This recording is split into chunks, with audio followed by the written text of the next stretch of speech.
बहुत बहुत धन्यवाद आप सबका। धन्यवाद राजीव भैया, मेरे आने पे आप सबने तालियां नहीं बजाई, उसके लिए भी बहुत बहुत शुक्रिया। अद्भुत आयोजन है और उतना ही अद्भुत संचालन है। साहित्य के शिखर पुरुष आदरणीय अशोक प्रियदर्शी सर, साहित्य और सियासत जगत के सभी मनीषियों को इस सजीव सभा में मैं प्रणाम करता हूँ। खुशबू जी, आपको विशेष रूप से बधाई देता हूँ, इसलिए नहीं कि आपकी किताब आई है, इसलिए कि स्त्री होकर आपकी किताब आई है। स्त्री की कठिनाई को मैं हमेशा कहता हूँ निदेश मिश्र होकर या कोई और होकर नहीं समझा जा सकता है, तो इसके लिए मैं आपको बधाई देता हूँ। बहुत अच्छी बातें आदरणीय चारू मित्रा जी, आदरणीय राष्ट्रीय जी ने कही। कुछ किताबें पढ़ी नहीं जाती, बढ़ती जाती हैं। सीपी छंदालय ऐसी ही एक किताब है जिसे खुशबू जी ने लिखी नहीं है बल्कि इसकी सिलाई की है। शब्द शब्द टाका हुआ है, मात्रा की गांठ है और भाव का धागा है। इस किताब की पहली जो सबसे अच्छी बात है वो ये है कि ये हिंदी छंद शास्त्र का ऐसा प्रवेश द्वार है जहां नवोदित रचनाकार डरेंगे नहीं बल्कि सीखेंगे, क्योंकि लेखिका ने छंद को पंडिताई की भाषा में नहीं अपनत्व की भाषा में समझाया है। इस किताब में जो सबसे दुर्लभ चीज मिली वह है साहित्यिक विनम्रता। वही इसका संस्कार बता देती है।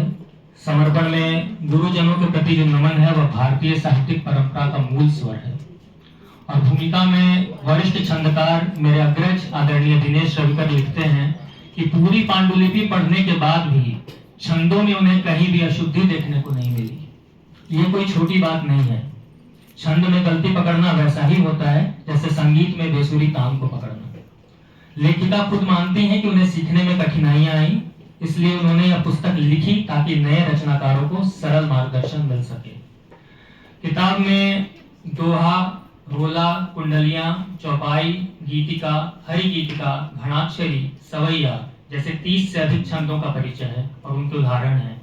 यह सिर्फ छंदों की सूची नहीं है, यह उन रास्तों का नक्शा है जहां हिंदी कविता कभी नंगे पांव चला करती थी।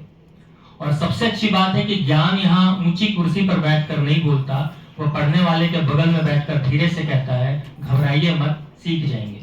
यह पूरी किताब का स्वभाव है। किताब पाठक से सीधे सीधे और धीरे धीरे बात करते हुए आगे बढ़ती है।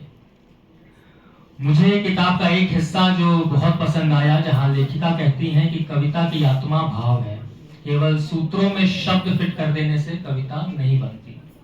यह असली बात है, क्योंकि लिखने की दुनिया में आज के समय दो संकट साथ साथ चल रहे हैं। एक तरफ लोग छंद जानते हैं मगर उनकी लेखनी में भाव देखने को नहीं मिलता। दूसरी तरफ लोग भाव लिखते हैं मगर भाषा और लय का अनुशासन नहीं जानते, मीटर का ज्ञान नहीं होता। सीपी छंदालय इन दोनों के बीच पुल बनाती है। इस बात पर तालियां बजनी चाहिए। आप किताब का सबसे उपयोगी हिस्सा मुझे लगा मात्रा गणना वाला अध्याय।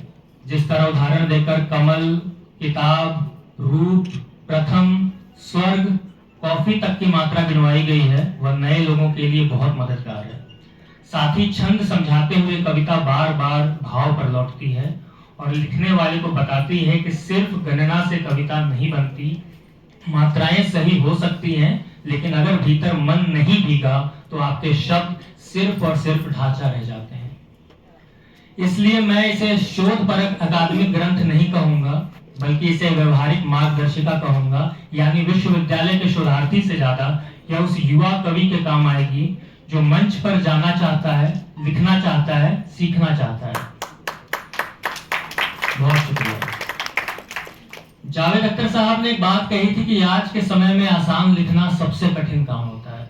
इस किताब में गुरु दिखता है पर गुरूर नहीं दिखता है, शास्त्र मिलता है पर शोर नहीं मिलता है। यह किताब वैसे ही है जैसे बारिश की रात में दूर कहीं कोई तबला धीरे धीरे बज रहा हो। एक और सुंदर पक्ष है, इस किताब में परंपरा बोझ बनकर नहीं आती है।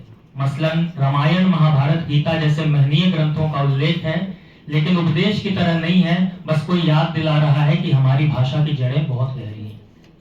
थोड़ी सी आलोचना करूं तो किताब में कुछ जगहों पर प्रूफ की छोटी मोटी त्रुटियां दिखती हैं, कुछ स्थानों पर टाइप सेटिंग और स्पेसिंग पाठ प्रवाह तोड़ती है, लेकिन अच्छी बात यह है कि सामग्री इतनी ईमानदार है कि ये कमियां बहुत देर तक खटकती नहीं है।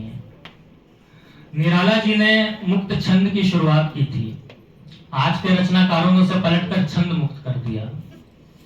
और आज जब छंद मुक्त का दौर है, तब भाव को प्रधानता देते हुए छंद पर ऐसी किताब लिखना अपने आप में साहस का काम है, क्योंकि छंद मेहनत, अनुशासन और धैर्य तीनों मांगता है।